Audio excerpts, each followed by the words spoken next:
حي على الصلاة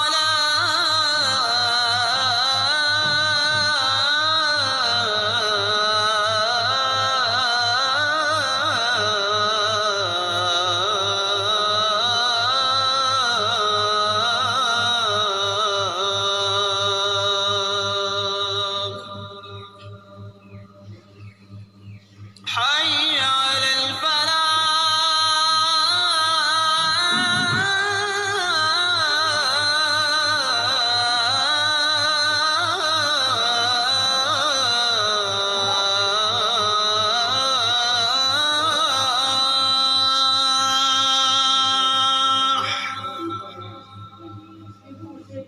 حي على الحمد لله نحمده ونستعينه ونستغفره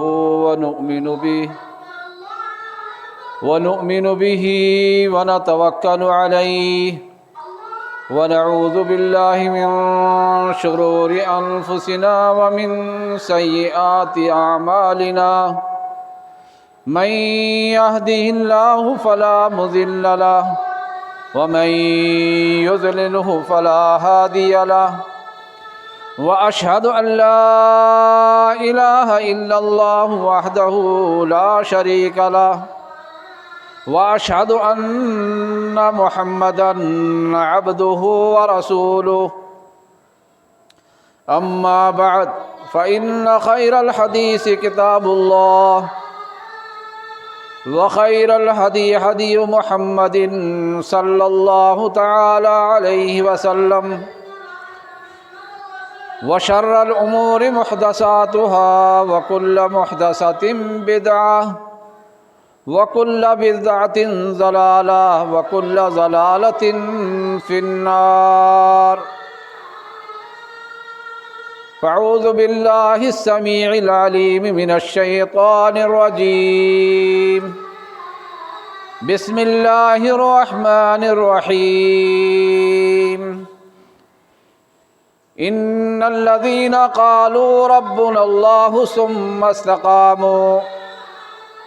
ثم استقاموا تتنزل عليهم الملائكة ألا تخافوا ولا تحزنوا وأبشروا بالجنة التي كنتم توعدون نحن أولياؤكم في الحياة الدنيا وفي الآخرة ولكم فيها ما تشتهي أنفسكم وَلَكُمْ فِيهَا مَا تَدَّعُونَ نُزُلًا مِّن غَفُورٍ رَّحِيمٍ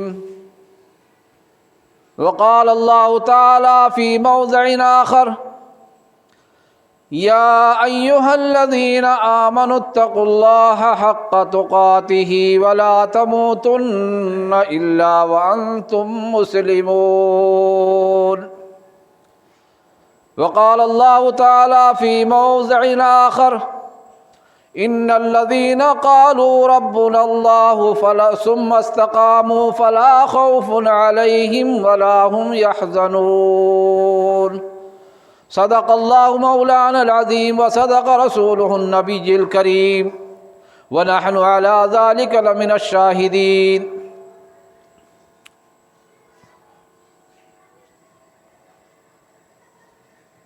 محترم حضرات، بزرگوں، نوجوان دوستوں اور جہاں تک میری آواز آ رہی ہے مائیں اور بہنیں، اللہ رب العزت کے لیے تمام تعریف، حمد و ثنا، توصیف و تحمید سب اللہ رب العزت کے لیے ہیں، جو ہم تمام کا خالق مالک ہے، جو ہمارا پروردگار ہے، جس نے ہم تمام کو پیدا کیا۔ اس کے بعد درود و سلام ہو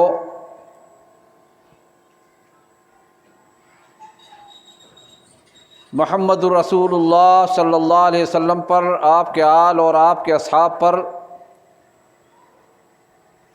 وہ اصحاب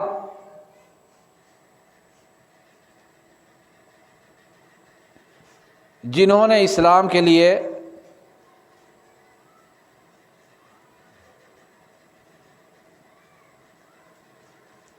بہت قربانیاں دی، تن من دھن سے قربانیاں دی، سچے دل سے اسلام کے اندر داخل ہوئے،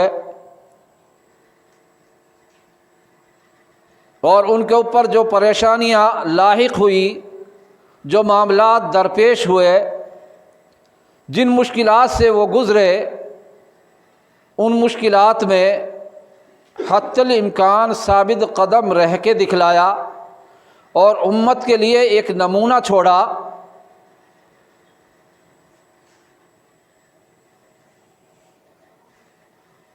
چاہے کتنی مشکلات آ جائیں، چاہے کتنی پریشانیاں آ جائیں،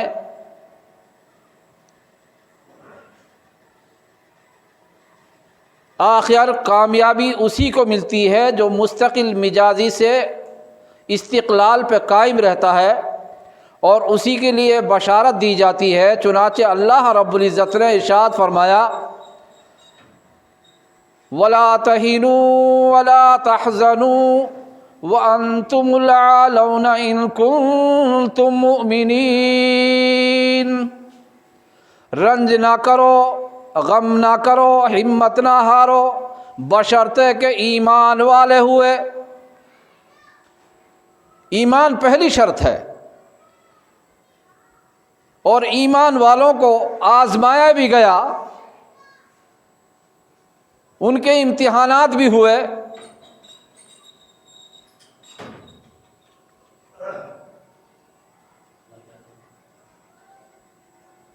اور آزمائشوں میں جو بندہ کھرا اترتا ہے وہی سرخرو ہوتا ہے۔ اس لیے اللہ رب العزت نے فرمایا ہمت نہ ہارو، غم نہ کرو، بلند تم ہی رہو گے بشرطے کہ ایمان والے ہوئے۔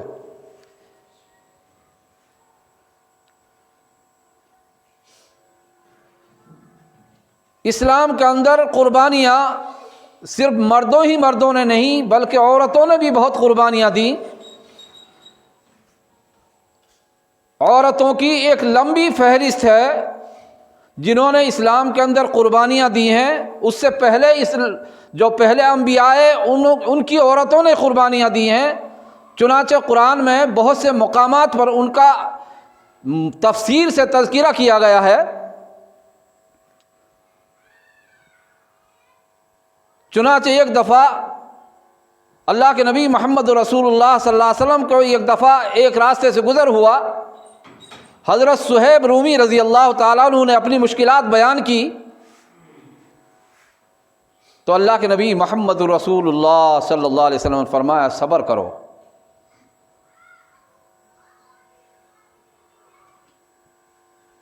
صبر انشاءاللہ تمہارے لیے بہترین جزا ہوگا۔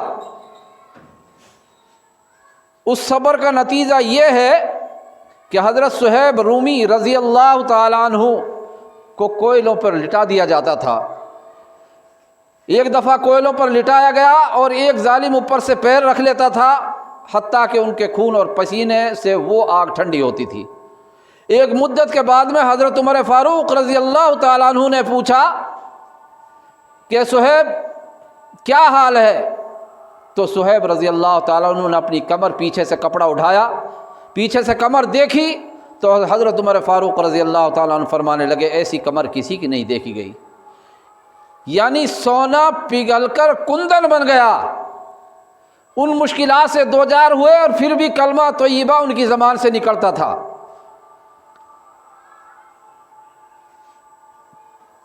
حضرت بلال حبشی کو گلے میں رسی کا پھندا ڈال کر کھینچا جاتا تھا، پھر بھی احد کے الفاظ کے علاوہ کوئی الفاظ نہیں نکلتے تھے۔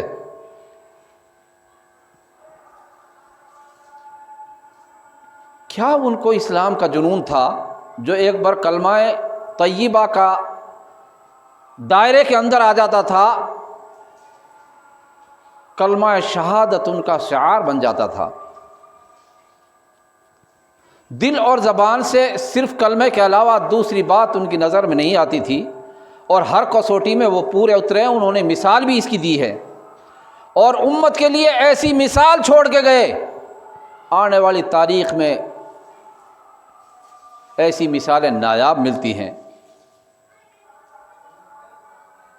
حضرت ابو ذر غفاری رضی اللہ تعالیٰ عنہ دائرہ اسلام میں داخل ہوئے، عرض کی یا رسول اللہ اس کلمہ طیبہ کو ان لوگوں کے سامنے اعلان کہوں گا۔ آپ نے فرمایا نہیں، ایسا نہ کرو، تمہیں مشکل درپیش ہوگی۔ اس کے باوجود میں بھی اشہد ان لا الہ الا اللہ خانہ کعبہ کے اندر، اور مشرکین چاروں طرف سے مارنے کے لیے دوڑ پڑے، اس کے باوجود میں یہ جنون کم نہیں ہوتا تھا۔ کہیں حضرت ابو بکر صدیق کا واقعہ آتا ہے، جہاں ان مردوں میں یہ شمار تھا وہیں عورتوں میں بھی بہت سی مثالیں ملتی ہیں۔ حضرت ابراہیم علیہ السلام کی گھر والی حضرت ہاجرہ، جن کو بالکل ایک دم اجاڑ اور چٹیل میدان میں اللہ رب العزت کے حکم سے حضرت اسماعیل ذبیح اللہ چھوٹے بچے ہیں، تنہا عورت کو ایک جنگل میں چھوڑ دیا بحکم خداوندی۔ دوڑ کر کہنے لگی آپ یہاں کیوں چھوڑ کے جا رہے ہیں؟ اللہ کا حکم ہے۔ اللہ کا حکم سننے کے بعد میں دوبارہ یہ اصرار نہیں کیا ہمیں یہاں کیوں چھوڑا جا رہا ہے۔ اگر اللہ کا حکم ہے تو اللہ ہمارے لیے کافی ہے، اور اس کی مثال ہے اللہ رب العزت نے کعبۃ اللہ، آب زمزم ان کی برکت میں دیا، صفا مروہ ان کی برکت میں دیا۔ چنانچہ آج بھی جب تک حاجی نہیں کہلاتا جب تک صفا مروہ کے درمیان میں 7 چکر نہ لگائے۔ صفا پہاڑی اور مروہ اسی کی مثال دی ہے کہ جب تک اس کا حج اور عمرہ مکمل نہیں ہوتا جب تک وہ 7 چکر نہ لگائے، کیونکہ میری بندی حضرت ہاجرہ رضی اللہ تعالیٰ عنہ کی یہ جو ہے نشانی ہے، انہوں نے بے تابی اور بے صبری میں اپنے بچے کے دودھ کے لیے اور پانی کے لیے دوڑ لگائی۔ کوئی حاجی اس وقت تک حاجی مکمل نہیں ہوگا جب تک وہ صفا مروہ کی دوڑ نہ کرے۔ آب زمزم اسی کی برکت ہے جو آج پوری دنیا سے سیراب ہو رہی ہے۔ دوسری مثال لیجئے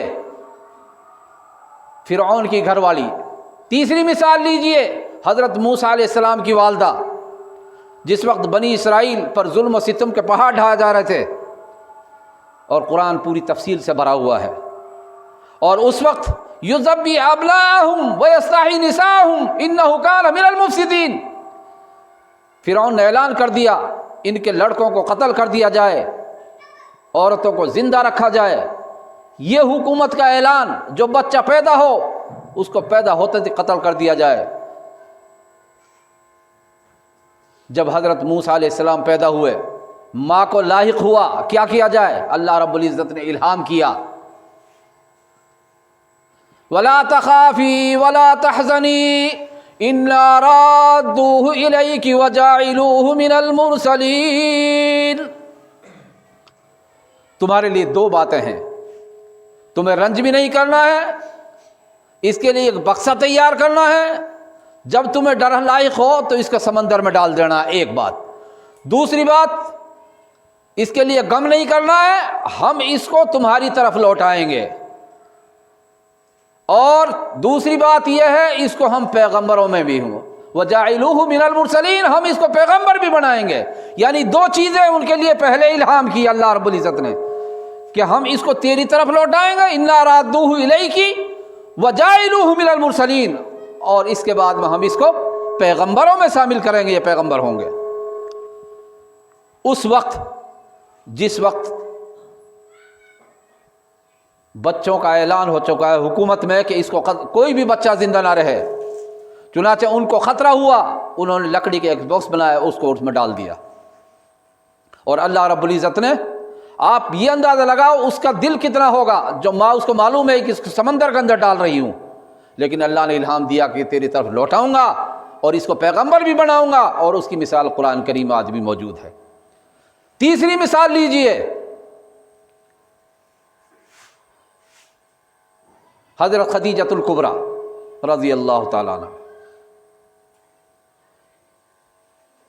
یہ وہ مائی ہیں جنہوں نے اسلام میں سب سے پہلے کلمہ طیبہ پڑھا، سب سے پہلے کلمہ کی گواہی دی، جن مشکلات میں انہوں نے کلمے کی گواہی دی، اور عورت ہی ایک اپنے شوہر کو قریب سے جانتی ہے۔ تو اللہ کے نبی صلی اللہ علیہ وسلم جب آپ پر پہلی وحی نازل ہوئی، آپ وہاں آئے اور کہنے لگے زملونی زملونی، مجھے چادر اٹھا دو، تو آپ کے کیا الفاظ تھے؟ انک لتصل الرحم وتکسب المعدوم وتقری الضیف وتعین علی نوائب الحق۔ آپ کو اللہ ایسے ضائع نہیں کرے گا، آپ کو اللہ ایسا ضائع نہیں کرے گا، یعنی ہمت، استقلال، مضبوطی، بھروسہ۔ آپ یتیموں کا سودا بازار سے لاتے ہیں، غریبوں کی مدد کرتے ہیں، بیواؤں کا سودا لاتے ہیں، بے سہاروں کا سہارا بنتے ہیں، اللہ آپ کو یوں ہی ضائع نہیں کرے گا۔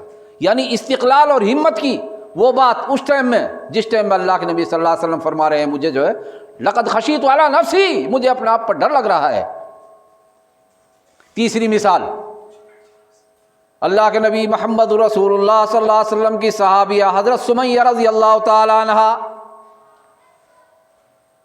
یہ وہ مسلمان خواتین ہے جن کو کل اسلام میں سب سے پہلے شہادت ہوئی، جن پر ظلم و ستم کے پہاڑ ڈھائے گئے، اس کے باوجود اسلام سے 1 انچ کے لیے، 1 پل بھر کے لیے ان کو نہ ٹہلایا جا سکا۔ اور ان کے الفاظ کیا ہیں؟ وہ کیا کہتی ہیں؟ ابو جہل ان کو بہت تنگ کرتا تھا، جب زیادہ تنگ کرنے لگا تو فرمانے لگی اے ابو جہل، تو نے میرے بڑھاپے اور کمزوری کو دیکھا ہے، میری عمر بڑھاپے کو پہنچ گئی، میں کمزور ہوں، لیکن تو نے میرا ایمان نہیں دیکھا، خدا کی قسم تو مارتا مارتا تھک جائے گا، میں مار کھاتی نہیں تھکوں گی، تو نے ایمان نہیں دیکھا، میرا ایمان کتنا جوان ہے۔ حکم دیا دونوں اونٹوں کے باندھ دو اس کو، اور فرمایا اگر تو کلمہ چھوڑ دے اور کلمے کا انکار کر دے تو ہم تجھے چھوڑ دیں گے۔ دونوں سواریوں کے بیچ میں اشہد ان لا الہ الا اللہ واشہد ان محمد رسول اللہ، کلمہ پورا نہیں ہوا، ظالموں نے برچھی سے 2 ٹکڑے کر دیے، یہ کلمہ شہادت، یہ ہے ایمان۔ ایمان یہ ہے، ہمارا ایمان ہے کہاں؟ ہم کلمہ والے بنتے ہیں لیکن کلمہ ہمارے نزدیک کے بھی نہیں ہے، صرف زبان سے ہے، ایمان اس کا نام نہیں ہے۔ ایمان اس کا نام ہے کہ دل اور زبان سے اقرار کرے، جو زبان کہے وہی دل میں موجود ہو۔ ایمان مضبوطی سے پکڑ کر کلمہ طیبہ کا اقرار کرنا اور پھر اس میں عمل پیرا ہونا، ایمان اس کا نام ہے۔ اسلام میں ایسی بہت سی مثالیں مل جائیں گی، ایسی اسلام میں صحابیات کی تاریخ سے بھری ہوئی ہیں۔ تیسری مثال، اللہ کے نبی محمد رسول اللہ صلی اللہ علیہ وسلم کی صحابیہ حضرت عمر فاروق رضی اللہ تعالیٰ عنہ کی بہن، چپکے سے اسلام قبول کیا۔ خباب بن ارت ان کو قرآن پڑھا رہے تھے، حضرت عمر فاروق جوش اور جلولہ میں اس وقت کفریت میں تھے، تلوار لے کر باہر نکلے کہ آج اسلام کا خاتمہ ہی کر دیں گے۔ راستے میں ایک شخص ملا، وہ کہنے لگا کہاں جا رہے ہو؟ انہوں نے کہا آج اسلام کا ہمیشہ کے لیے خاتمہ ہی میٹ دینا چاہتا ہوں۔ فرمایا اپنے گھر کا حال معلوم ہے؟ تمہارے گھر میں اسلام بہت پہلے سے آ چکا ہے، تمہاری بہن مسلمان ہو چکی ہیں۔ وہاں پہنچے، حضرت خباب اندر چھپ گئے، بہنیوں کو اتنا مارا خون بہنے لگا۔ بہن کیا فرمانے لگی؟ استقلال کس کا نام ہے؟ استقامت کس کا نام ہے؟ مضبوطی ایمان کس کا نام ہے؟ ایمان پر قائم اور دائم رہنا کس کا نام ہے؟ یہ ہے وہ مثال۔ فرمانے لگی اے عمر، کلمہ ہم نے پڑھ لیا ہے اور ایمان بھی لے آئے ہیں اور مسلمان ہو گئے ہیں، اب تیرا جو جی میں آئے وہ کر لے، لیکن تو خدا کی قسم ہمیں ایمان سے نہیں پھیر سکتا، تو کتنا ہی مار لے ہمیں ایمان سے نہیں پھیر سکتا۔ جب مارتے مارتے تھک گئے تو کہنے لگے کیا ہے وہ؟ قرآن کی آیت پڑھی، 2 آیتیں پڑھی تھی سورہ طٰہٰ کی، دونوں میں اسلام کی پوری حضرت عمر کی شکل بدل گئی۔ دوسری طرف اللہ رب العزت نے سے اللہ کے نبی صلی اللہ علیہ وسلم نے دعا بھی کی تھی، لیکن کہنے کا مقصد یہ ہے جو اسلام کے اندر داخل ہوگا اس نے مضبوطی سے اسلام کو پکڑ لیا، اس کے دل میں کبھی یہ کشمکش نہ ہوئی کہ اسلام سے ہم چھوڑ دیں تو یہ مصیبت ٹل جائیں گی۔ اسلام کا یہ وتیرہ ہے، اور اللہ رب العزت اپنے خاص بندوں کو ہی آزماتا ہے۔ اللہ رب العزت اپنے خاص بندوں کو ہی آزماتا ہے، ایسے نہیں ہے کہ ہر خاص عام کو آزماتا ہے، اور آزمائش جتنی ہوگی اتنا ہی وہ اللہ کے قریب بندوں میں سے ہوگا، ایسے نہیں ہے۔ حضرت امام مالک رحمۃ اللہ علیہ جو بہت بڑے امام گزرے ہیں، جیل کاٹی، کوڑے کھائے، لیکن ایسا نہیں ہے۔ اور بہت سی مثالیں ہیں۔ حضرت خبیب رضی اللہ تعالیٰ عنہ صحابی ہیں، حضرت خبیب کا واقعہ ہے، ان کو مشرکین نے پکڑ لیا، گرفتار کر لیا۔ جنگ بدر میں انہوں نے ایک حارث مشرک کو قتل کیا تھا، حارث کے بیٹوں نے ان کو اب خرید لیا اور ان کو قید میں رکھا۔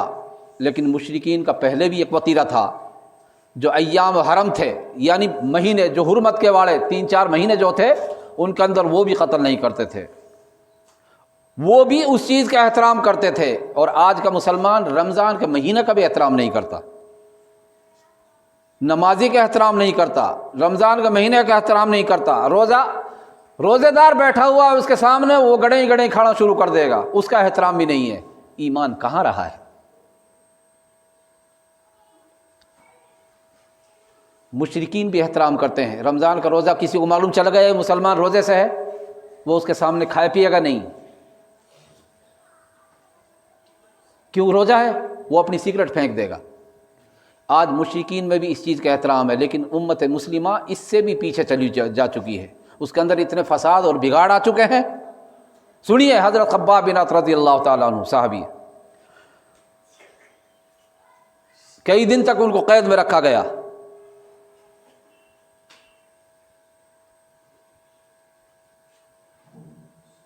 تو انہوں نے پہلے وصیت کی تھی مجھے بتوں کا چڑھاوا نہ کھلایا جائے، ایک بات۔ دوسری بات، اگر مجھے قتل کرنا ہو تو اس سے پہلے مجھے اطلاع دی جائے۔ مختصر کرنا چاہتا ہوں، بہت لمبی تفسیر ہے اس کی۔ چنانچہ جب ان کو اطلاع دی کہ آپ کا جو ہے قتل کا ٹائم قریب ہے، تو انہوں نے ایک استرا مانگا۔ عامر کی عورت، اس نے استرا دے دیا صفائی کے لیے۔ کھیلتا کھیلتا بچہ ان کے پاس پہنچ گیا، اس کو زانوں پہ بٹھا لیا، کھلانے لگے۔ وہ عورت دیکھ کے گھبرانے لگی، کہیں یہ انتقام میرے بچے سے نہ لے لے۔ حضرت خبیب فرماتے ہیں، اے عورت، تو مسلمانوں کی شان اور شاعر کو نہیں جانتی۔ مسلمانوں کا ایمان کس طریقے کا ہے، ہم بچے اور عورت سے انتقام نہیں لیتے۔ ان کے شہید ہونے کے بعد میں وہ فرماتی ہے کہ میں نے ان کو ہمیشہ انگور کا کھوچا کھاتے ہوئے دیکھا، جبکہ انگور کا زمانہ بھی نہیں تھا، اللہ کی طرف سے وہ رزق دیے گئے تھے۔ جب ان کو شہادت کی طرف لے جانے لگے، 2 رکعت نماز پڑھی اور فرمانے لگے دل چاہتا تھا اور نماز پڑھوں، لیکن تم یہ سمجھو گے کہ میں موت کے خوف کی وجہ سے نماز زیادہ کر رہا ہوں، لہٰذا 2 رکعت پہ صبر کروں گا۔ اور اس کے بعد میں قتل گاہ کی طرف روانہ ہو گئے۔ لوگوں نے بیڑیاں ڈال دی، ہاتھوں میں ہتھکڑیاں ڈال دی، اور اس کے بعد میں یہ فرماتے ہوئے نکلے، اللہم احصیہم عددن واقتلہم بددن، اے اللہ ان کو گن لے، شمار کر لے، ان کو ایک ایک کو نہ چھوڑنا۔ اور اس کے بعد میں سولی پہ لٹکائے گئے، اور اوپر سے تیر چلاتے جاتے تھے، اور کہتے ہیں کہ اب بھی اگر تم اسلام سے پھر جاؤ تو ہم تمہیں چھوڑ دیں گے۔ ایک شخص آ کر اور جوت کوب کرنے لگا اور کہنے لگا اگر تمہاری جگہ محمد ہوتے صلی اللہ علیہ وسلم اور تمہیں چھوڑ دیا جاتا تو کیسا لگتا؟ ان کے الفاظ ہیں، دیکھیے آپ۔ فرمانے لگے، او ظالم، تم تو یہ کہتے ہو، میں یہ خیال کر رہا ہوں اگر میری کئی اور جانیں بھی ہوتی تو وہ راہ خدا میں قربان کر دیتا، اور میں قتل کر دیا جاتا، اگر میری جگہ میرے نبی کو کانٹا بھی لگے تو مجھے گوارا نہیں۔ اور فرمانے لگے وَلَسْتُ أُبَالِي حِينَ أُقْتَلُ مُسْلِمًا عَلَىٰ أَيِّ شَقٍّ كَانَ لِلَّهِ مَصْرَعِي، مجھے کوئی غم نہیں میں کس پہلو پر اللہ رب العزت کی راہ میں قتل کیا جاؤں، شہید کیا جاؤں۔ وَذَلِكَ فِي ذَاتِ الْإِلَٰهِ إِن يَشَاء يُبَارِكْ عَلَىٰ أَوْصَالِ شَلْبٍ مُمَزَّعٍ، اگر وہ چاہے گا تو میرے کٹے ٹوٹے ٹکڑوں پر بھی برکت نازل کرے گا۔ لیکن اسلام سے نہیں پھیرائے، کلمہ شہادت سے ان کو نہیں ہٹا پائے۔ ایسی بہت سی مثالیں ملتی ہیں اسلام میں، اور ہم میں ایک بھی ایسا معاملہ نظر نہیں آتا۔ اور اللہ رب العزت کا یہ فرمان ہے جتنا اللہ کا قریبی بندہ ہوتا ہے اللہ اس کی آزمائش کرتا ہے، اللہ اس کی آزمائش کرتا ہے جتنا قریبی بندہ ہوتا ہے۔ اور ایسا قرآن کریم میں آپ سنیے، احسب الناس ان یترکوا ان یقولوا آمنا وہم لا یفتنون، کیا لوگوں نے گمان کر رکھا ہے کہ ہم ان کو آزمائیں گے نہیں، ان کو ہم چھوڑ دیں گے؟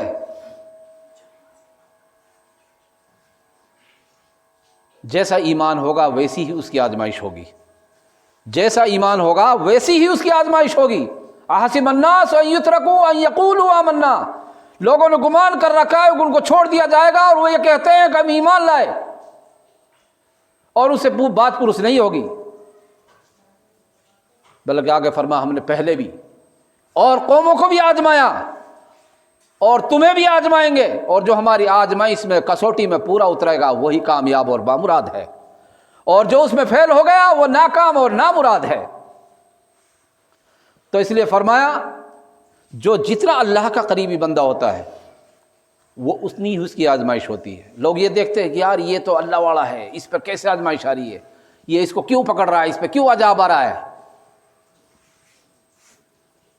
حدیث میں اللہ کے نبی صلی اللہ علیہ وسلم فرماتے ہیں اللہ رب العزت جب ہی کسی بندے کو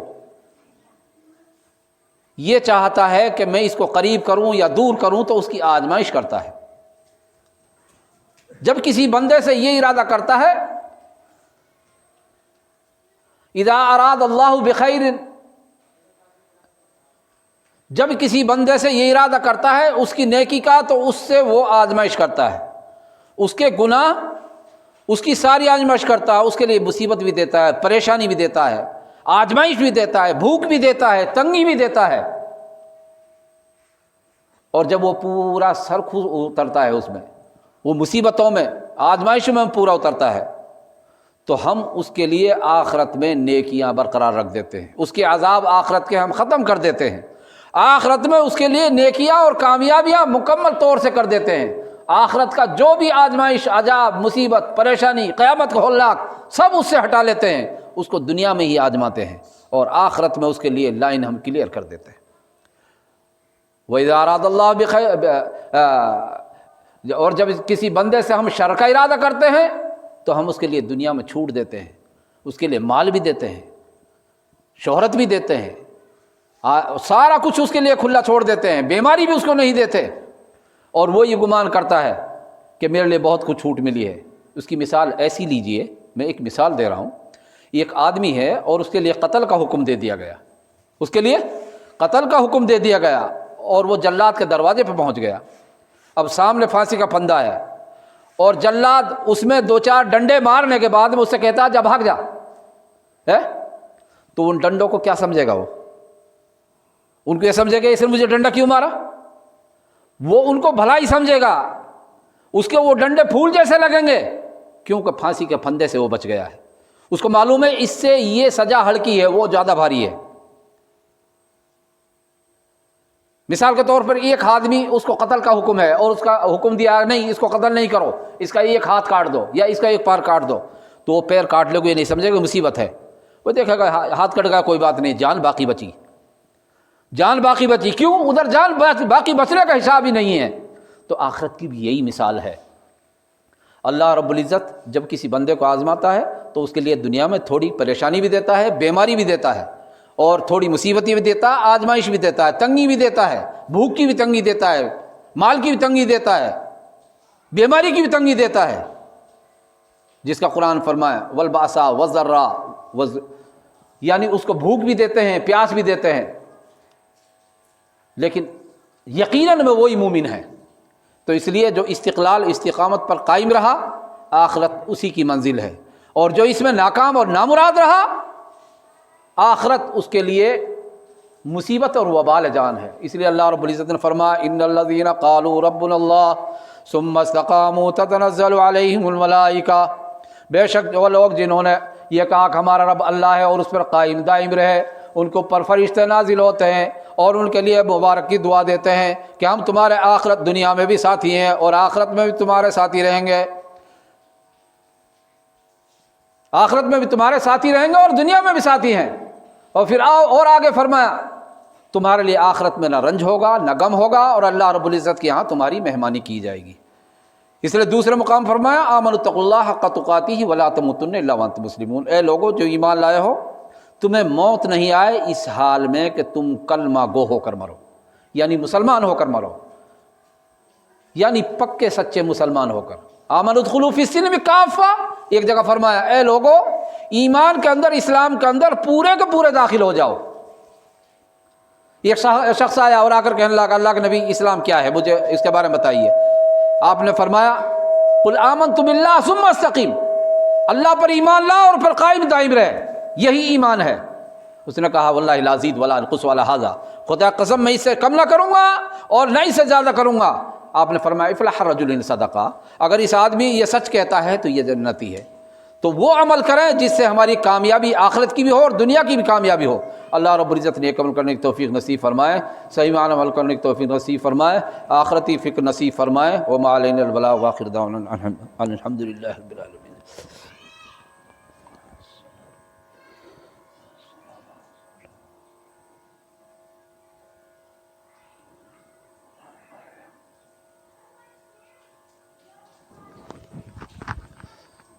الحمد للہ نحمده ونستعینه ونستغفره ونؤمن به ونتوکل علیہ ونعوذ باللہ من شرور انفسنا ومن سیئات اعمالنا، من يهده الله فلا مضل له ومن يضلل فلا هادي له، ونشهد ان لا اله الا الله وحده لا شريك له، ونشهد ان محمدا عبده ورسوله، اما بعد فان خير الحديث كتاب الله وخير الهدي هدي محمد صلى الله تعالى عليه وسلم، وشر الامور محدثاتها وكل محدثة بدعة وكل بدعة ضلالة وكل ضلالة في النار، فاعوذ بالله من الشيطان الرجيم۔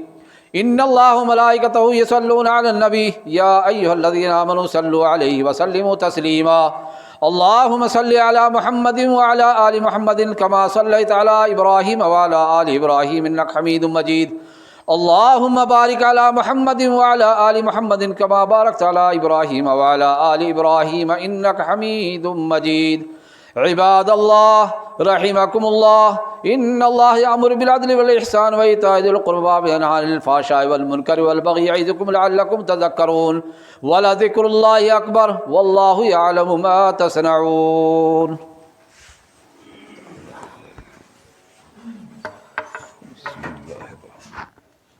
الله أكبر الله أكبر، أشهد أن لا إله إلا الله، أشهد أن محمد رسول الله، حي على الصلاة حي على الفلاح۔